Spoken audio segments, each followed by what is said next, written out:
we're back. Welcome back to the only true democracy in talk radio of, for, and by you, the people. Live nationwide, streaming live at lesliemarshallshow.com.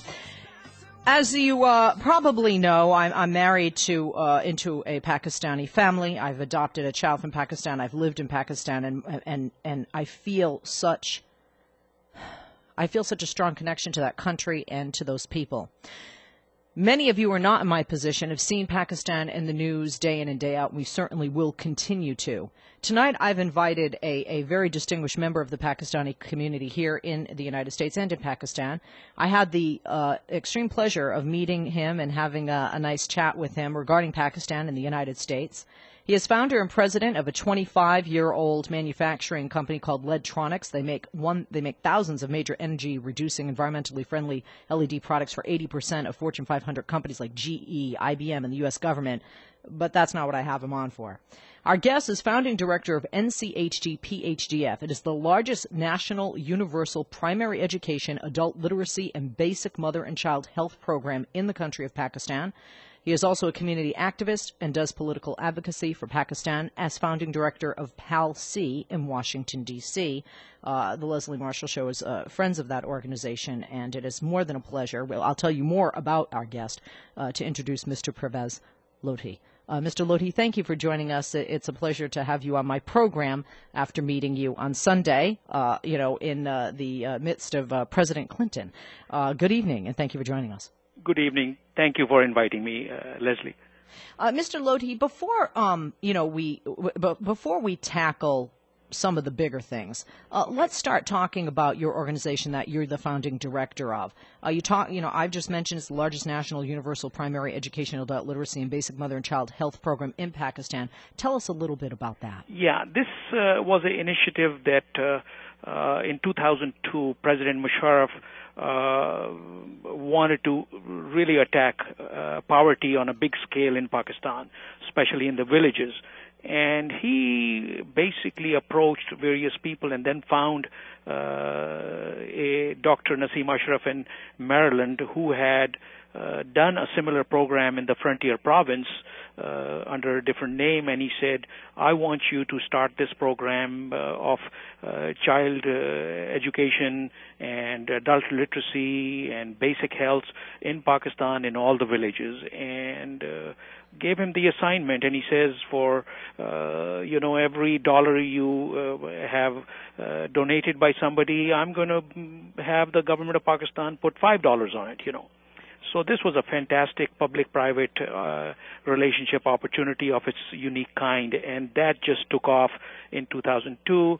And about 24 people from around the world and some in Pakistan, about 3-4 of us from Los Angeles area, were drawn into it, and we all invested some money into this program in terms of providing this child education and basic education from K through 5.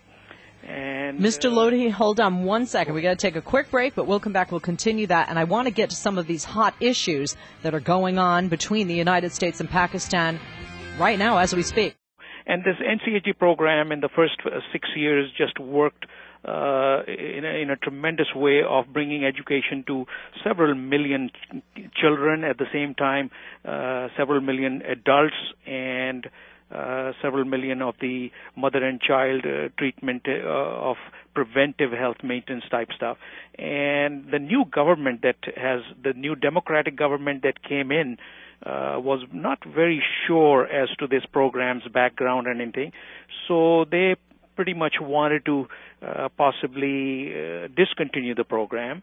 And I think many of us in the United States were able to convince the government to look into it, and I had the U.S. Congress pretty much, support us in requesting the government of Pakistan to look into the program and continue.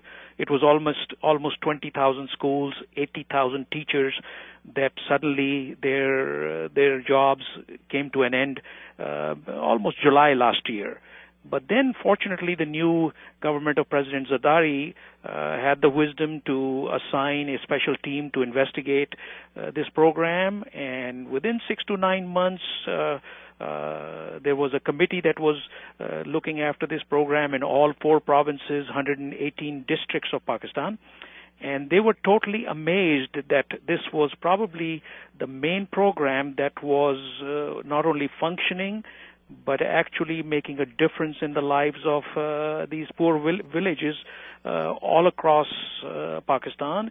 And even though the teachers had not been paid for several months, they were still teaching. So the new democratic government of President Zardari basically gave the full blessing to it. And now this program, I would say it's a major credit to the new government that not only they want this program to go forward, but they want this program to be even bigger than before.